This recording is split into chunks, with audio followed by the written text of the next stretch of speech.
Kejadian pasal 37 ayatnya yang kelima sampai dengan ayatnya yang ke-11 berkata, Yusuf punya dua mimpi. Dia bermimpi bahwa berkas gandumnya itu dikelilingi oleh berkas gandum ayah, ibu, dan kakak-kakaknya, dan sujud menyembah kepada berkas gandumnya.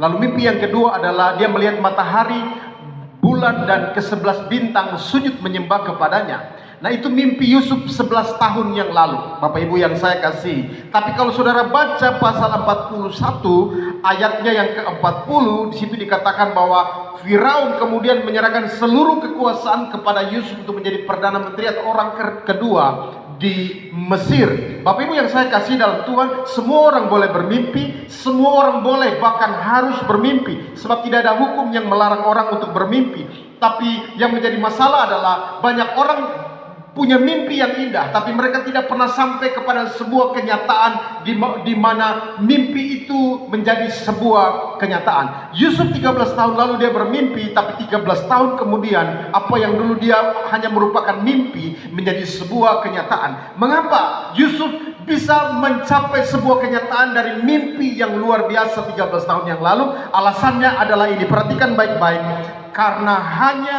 mereka yang melewati proses dengan rela tanpa protes, mereka lah yang akan melihat Tuhan mengubah mimpi mereka menjadi kenyataan. Saya ulang sekali lagi, sebab hanya mereka yang rela melewati proses tanpa protes, mereka lah yang akan melihat Tuhan mengubah mimpi mereka menjadi sebuah kenyataan, karena mereka sangat mempercayai tuntunan Tuhan dalam setiap proses itu.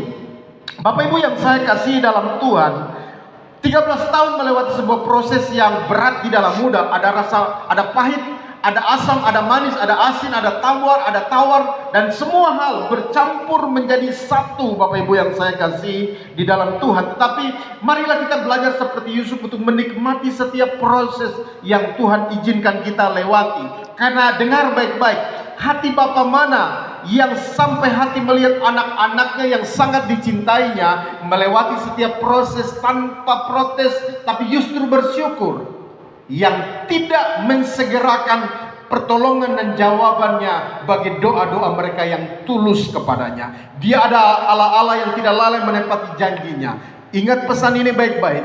Jangan protes kepada setiap proses yang Tuhan izinkan terjadi di dalam hidup kita, supaya kita tidak merusak rencananya yang indah bagi kita semua. Tuhan memberkati.